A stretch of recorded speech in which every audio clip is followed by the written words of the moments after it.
मालकिन ने 14 साल नौकरानी घर पर रखी हुई थी। रात होती तो मेरी उस पर नियत खराब होने लगती, मगर मालकिन के डर से चुप रहता। मगर एक रात मालकिन घर न थी। मैंने कमरे में अंधेरा किया और खामोशी से बेड पर जाकर लेट गया। थोड़ी देर बाद 14 साल नौकरानी ने मेरे होश उड़ा दिए। मालकिन समझकर उसने। मैंने जब से होश संभाला था, खुद को मालिक और मालकिन के घर पर नौकर ही पाया था। मेरे माँ बाप दोनों ही मालिक और मालकिन के बंगले में काम करते थे और वहीं क्वार्टर में रहते थे। इसलिए मेरा बचपन भी मालिक और मालकिन के बंगले में ही काम करते हुए गुजरा। लेकिन फिर जब मैं बड़ा हुआ तो मैंने ड्राइंग सीख ली, इसलिए मालकिन की गाड़ी में ड्राइव करता था। जब मैं 18 साल का हुआ तो माँ बाबा गांव में अपनी ज़मीन बेचने गए, लेकिन बस के हादसे से मेरे माँ बाप का देहांत हो गया। इस वक्त मैं बहुत रोया था क्योंकि अकेला रह गया था। लेकिन मालिक ने मुझसे कहा कि तुम परेशान ना हो, हम हैं ना तुम्हारे। और सच बात तो यही थी कि मैं मालिक और मालकिन को अपना ही समझता था। मालिक का रवैया तो मेरे साथ बहुत अच्छा था, लेकिन मालकिन बड़ी सख्त मिजाज की थी। इसकी आदत थी कि वह तमाम नौकरों पर बड़ी कड़ी नज़र रखती थी। उन दोनों को अपनी तो कोई औलाद न थी, इसलिए मालकिन सारा दिन नौकरों पर चीखती चिल्लाती नजर आती। छुट्टी वाले दिन जब मालिक घर पर होते तभी हमारी जान को कुछ सुकून होता था, क्योंकि वे मालकिन से कहते रहते थे, क्या तुम हर वक्त नौकरों पर चिल्लाती रहती हो?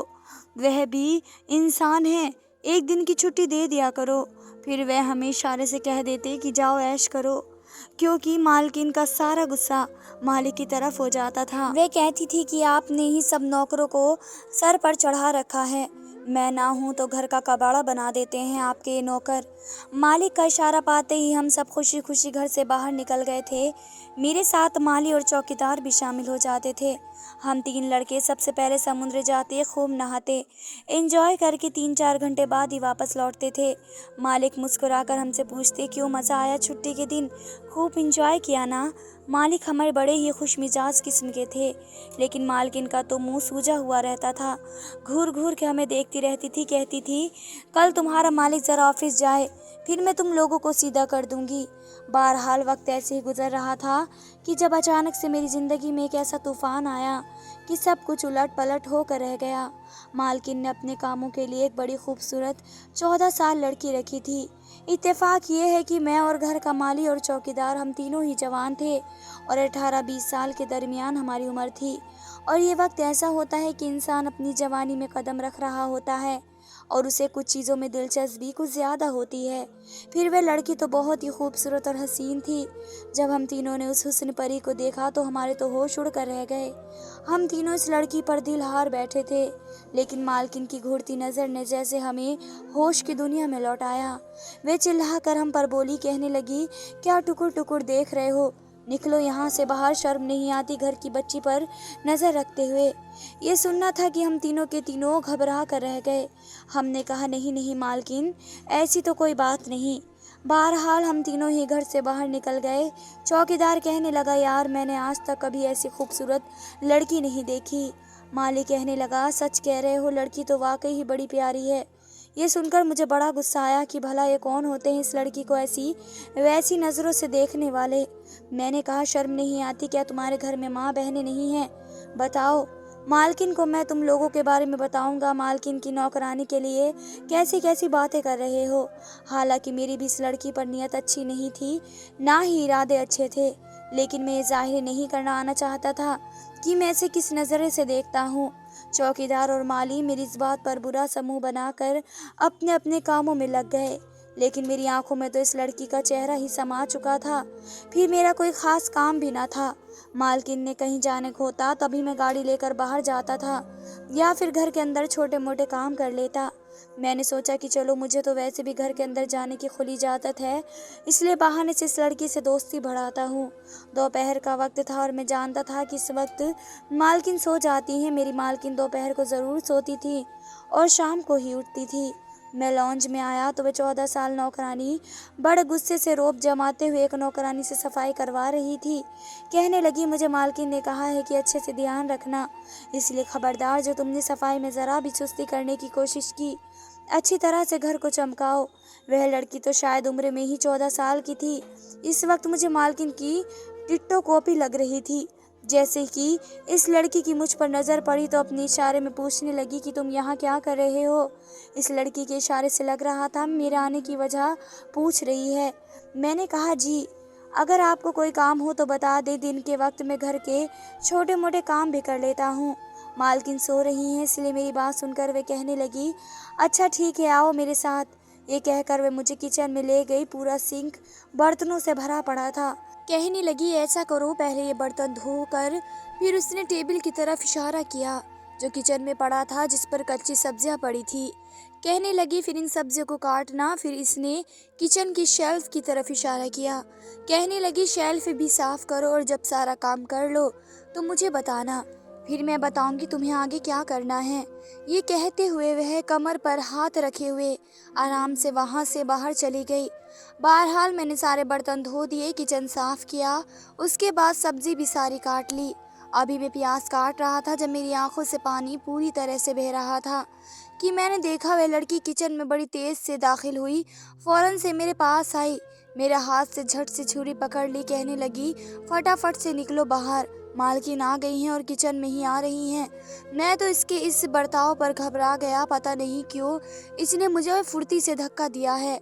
मैं ज़मीन पर जाकर गिरा था। फटाफट से कुर्सी पर बैठकर प्याज काटने लगी। मैं अभी ठीक से उठ भी नहीं पाया था कि मालकिन किचन में दाखिल हो गई। मुझे ज़मीन पर बैठा देखा तो कहने लगी, तुम यहाँ पर क्या कर रहे हो?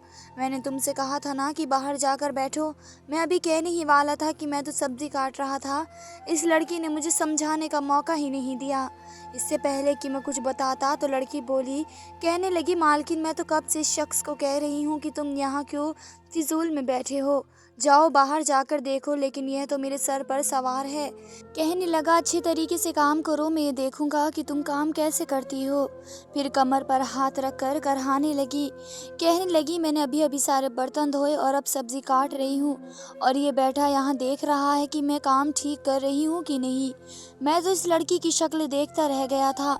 अपने हिस्से के सारे काम वह मुझसे करवा कर मालकिन के सामने यूँ जाहिर कर रही थी जैसे कि सब इसने किया हो और सारा किया धरा अपने ऊपर डाल दिया। सारा काम मैंने किया था और नाम अपना ले दिया और मैं बेफिजूल बैठा था। मालकिन से ये इल्ज़ाम लगा दिया। मैंने कहा कि नहीं नहीं मालकिन, यह लड़की तो अभी बात मेरे मुंह में ही थी। मालकिन कहने लगी, तुम कौन होते हो इस लड़की पर रोब जमाने वाले? आइंदा से अगर मैंने तुम्हें इस वक्त घर के अंदर देखा जिस वक्त ये लड़की काम कर रही होती है तो देखो मैं तुम्हारा क्या हश्र करती हूँ। यह कहकर मालकिन ने मेरा कान पकड़ा और बुरी तरह से मरोड़ दिया। कहने लगी, निकलो घर से बाहर। मैं घर से बाहर चला गया। माली अपना काम करके शाम को वापस चला जाता था। चौकीदार की ड्यूटी थी कि दरवाजे पर बैठा रहता था। बस एक मैं था कि घर के अंदर बाहर मेरे चक्कर लगते रहते थे। एक बार मालिक ने मुझे रात को किसी काम से बुलाया तो मैं हैरान रह गया क्योंकि मालिक आज गेस्ट रूम में सो रहे थे। मैंने वजह पूछी तो कहने लगे, तुम्हारी मालकिन के साथ वह लड़की सोया करेगी। मैंने कहा, भला वे क्यों मालिक? मालिक ने ठंडी गहरी सांस ली। कहने लगे, तुम्हें तो पता है कि तुम्हारी मालकिन के इस घर में बात चलती है, मेरी भला क्या हैसियत है? मालिक उदास सा मुंह बनाकर बोले। मैं मालिक के कहने पर दूध का गिलास देने गया था। जब वापस लौटा तो देखा कि मालकिन के कमरे से बातें करने की आवाज़ आ रही थी। ना जाने मुझे क्या सूझी कि मैं मालकिन के कमरे के बाहर खड़ा होकर कान लगाकर बातें सुनने लगा। लेकिन जो बातें मैंने सुनी मेरे होश उड़ाने के लिए काफ़ी थे। मैं वहाँ से वापस अपने क्वार्टर में आ गया।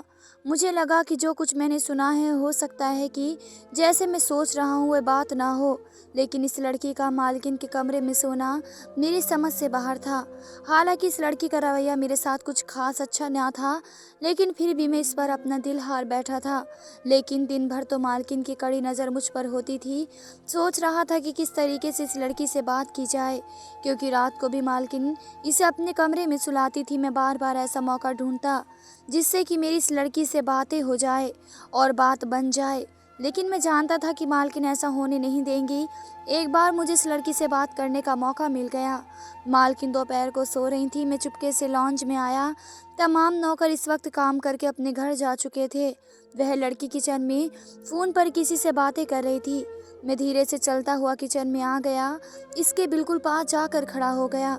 ये शायद अपनी माँ से बात कर रही थी। कहने लगी, सब कुछ अच्छा है, मेरा बहुत ख्याल रखते हैं। आप मेरे लिए परेशान ना हो। इस वक्त इस लड़की का लहजा बहुत ही धीमा सा था। ये बड़े मीठे लहजे में बात कर रही थी। इसकी आवाज़ मेरे कानों में रस घोल रही थी। फ़ोन बंद करके जैसे ही वह पलटी, मुझे टकराते टकराते बची थी। मैं भी बौखला कर रह गया। मुझे अपने पास में खड़ा देखकर वह कहने लगी, तुम यहाँ क्या कर रहे हो? मैंने कहा, थोड़ा आहिस्ता बोलो, मालकिन उठ जाएंगी। वह कहने लगी, तो मैंने उससे कहा कि मुझे तुमसे कुछ बात करनी है। इसने तो यूं आस्तीने चढ़ाकर कमर पर हाथ रखा जैसे कि लड़ने के लिए तैयार है। लेकिन मैंने सोचा कि लगे हाथ मुझे अपनी मोहब्बत का इजहार कर ही देना चाहिए। मैंने इसे कहा कि तुम मुझे अच्छी लगती हो, मैं तुमसे मोहब्बत करने लगा हूँ। ये सुनना था कि उसने एक ज़ोरदार थप्पड़ मेरे मुंह पर मार दिया। मुझे इससे ऐसी उम्मीद हरगिज़ भी नहीं थी। वह मुझसे बड़ा गलत लहजे में बोली, शर्म नहीं आती? तुमने आईने में अपनी शक्ल देखी है? तो इतने में इसका तेज़ लहजा सुनकर मालकिन भी किचन में आ गई। वह मालकिन को मेरी बात बताने लगी। इसके बाद तो मालकिन ने न आओ देखा न ताओ और मुझ पर डंडे बरसाने लगी। उनके हाथ में बेलन ही आया था। उन्होंने मुझे बेलन से ही मारना शुरू कर दिया। कहने लगी, तुम्हारी हिम्मत कैसे हुई ऐसी बातें करने की? मैंने ऐसी कोई गलत बात भी नहीं की थी, सिर्फ अपनी मोहब्बत का इजहार ही तो किया था। वह लड़की चाहती तो मुझे इनकार कर देती, लेकिन इसने तो। मैं लॉन्ज से बाहर निकल गया और मेरे सर और चेहरे पर नील के निशान देखकर चौकीदार और माली हंसने लगे। मैं सोच चुका था कि अब मैं यहाँ नहीं रुकूंगा, चला जाऊंगा। मेरी बहुत बेइज्जती हो चुकी थी, बल्कि मैंने सारा बचपन यहाँ गुजारा था। मालकिन मुझसे कैसे ये उम्मीद रख सकती थी कि मैं कोई गलत हरकत करूँगा? मालकिन ने मुझ पर बड़े इल्ज़ाम लगाए, मुझे बहुत बुरा भला कहा। वह लड़की भी रोते हुए मुझ पर झूठे इल्ज़ाम लगाती रही। कहने लगी, इसकी तो नज़र शुरू से ही मुझ पर ख़राब थी। यह तो मौके की तलाश में था कि इसे मौका मिले और ये मेरे साथ गलत करे। हाँ, मौके की तलाश में तो मैं था, लेकिन सिर्फ इससे अपनी मोहब्बत का इजहार करना चाहता था। इसकी रजामंदी जानना चाहता था। मेरा कोई गलत इरादा ना था, लेकिन इसने मुझ पर जो इल्ज़ाम लगाया वह गलत था। मैं नहीं जानता था कि अब मैं कहाँ जाऊँगा और कहाँ नहीं, लेकिन मैंने अपने चंद कपड़े बैग में डाले और अपने आंसू पोंछते हुए बाहर निकल गया। इसी वक्त मालिक की गाड़ी घर के दरवाजे पर पहुंची थी। मुझे यूं बैग पकड़े देखा तो फौरन गाड़ी से नीचे उतर गए। कहने लगे, तुम कहाँ जा रहे हो? मैंने अपने आंसू साफ किए और कहा, बस मेरा दाना पानी ख़त्म हो गया है, मालिक आपके घर से। यह सुनना था कि मालिक बिल्कुल उदास होकर कहने लगे, हुआ क्या है? मैंने सारी बात मालिक को बता दी। ये भी कह दिया कि मैं अब यहाँ नहीं रहूँगा। मालिक ने मुझे बहुत समझाया कि तुम कहाँ जाओगे, मैं खुद तुम्हारी मालकिन से बात करूँगा, इसे समझाऊँगा। लेकिन मैंने कहा, नहीं, इस लड़की ने जैसे मुझ पर इल्ज़ाम लगाया है और मालकिन ने भी इसकी बात पर ही भरोसा कर लिया, मैं और यहाँ नहीं रह सकता। मुझे अपनी इज्जत बड़ी प्यारी है। मैं इन्हीं बंगलों के करीबी एक पार्क में जाकर बैठ गया, अपना खून जलाने लगा। काफ़ी देर रोता रहा। मुझे अब इस लड़की से नफरत सी महसूस होने लगी थी। इस दिन भी जब मैं कमरे के बाहर खड़ा उनकी बातें सुन रहा था तो वह लड़की मालकिन को मालिक के खिलाफ कर रही थी, लेकिन मैं क्या कर सकता था? मालकिन को तो इसी की बात पर भरोसा था। मैं वहीं बीच पर बैठा था कि मेरे पीछे वाली बेंच पर दो नौजवान आकर बैठ गए। जो बातें उन दोनों नौजवान ने की, ये सुनकर मेरे होश उड़ गए थे। कुछ देर तो मैं इसी कश्मकश में मुब्तला रहा कि क्या करूँ और क्या ना करूँ। जिस तरह से मालकिन ने मुझे जलील किया था, जी तो चाहा कि मैं उन्हें उनके हाल पर छोड़ दूं, लेकिन फिर अपने बाबा की बात याद आने लगी कि मालिक के नमक की हमेशा वफा निभानी, उनसे गद्दारी मत करना, चाहे तुम्हारी जान ही क्यों ना चली जाए। जब मैं एक फैसले पर पहुंचा तो रात हो चुकी थी, इसलिए मैं वापस मालिक के घर आ गया, लेकिन उस वक्त तक रात हो गई थी। चौकीदार ने मुझे रोका ना था। मैं जल्दी से अंदर आया तो मालूम हुआ कि मालकिन घर पर नहीं है। फिर मुझे उनके कमरे में सरगोशी की आवाज़ें कैसे आ सकती थी? मैंने जैसे ही कमरे का दरवाज़ा खोला तो सामने मालिक के साथ 14 साल की लड़की को देखकर मेरे होश उड़ गए। मैं तो यहाँ पर एक चौंका देने वाली खबर देने आया था, लेकिन खुद चौंक कर रह गया। मालिक मुझे देखकर कुछ घबरा से गए। इस लड़की का भी रंग उड़ गया। मालिक कहने लगे, तुम तो नौकरी छोड़कर जा चुके थे। मैंने कहा, जी हाँ, लेकिन मैंने आपके घर के बारे में एक ऐसी खबर सुनी कि मुझे आना पड़ा, क्योंकि मैंने आपके घर का नमक खाया था। आपको नुकसान में नहीं देख सकता था, मगर ये नहीं जानता था कि यहाँ ये सब देखने को मिलेगा। मेरी बात को समझते हुए मालिक कहने लगे कि मैंने इस लड़की से शादी की है क्योंकि मुझे औलाद चाहिए थी और ये देखने में ही 14 साल की है। वैसे ये 22 साल की लड़की है, लेकिन तुम्हारी मालकिन के सामने मैंने इसकी उम्र कम बताई है क्योंकि इसे एक 14 साल की लड़की ही चाहिए थी। फिर कहने लगी कि तुम बताओ क्या कहना आए थे। मैंने कहा कि जिस पार्क में मैं बैठा था वहाँ पीछे 2 नौजवान बैठे थे जो ये बात कर रहे थे कि वे आज आपके घर में चोरी करने आएंगे। मैं बस यही बताने आया था। मेरी बात सुनकर मालिक ने फौरन से पुलिस को खबर की और पुलिस के 2 हवलदार घर की हिफाजत के लिए हमारे घर पर आ गए। वे 2 नौजवान चोरी तो करने नहीं आए, लेकिन मालिक की चोरी में पकड़ चुका था। उन्होंने मुझे एक बहुत बड़ी रकम दी और कहने लगे कि बस अपनी ज़ुबान बंद रखना। अभी तुम्हारी मालकिन ये सब सुनने के लिए तैयार नहीं होंगी, लेकिन जैसे उसे पता चलेगा कि मैं बाप बनने वाला हूँ, ये खुद ही इस लड़की को अपनी सौतन के तौर पर स्वीकार कर लेगी। मैंने एक ठंडी आह भरी और हाँ ने सर हिला दिया। आखिर को वह लड़की कभी मेरी एक तरफा मोहब्बत देख चुकी थी। धन्यवाद दोस्तों।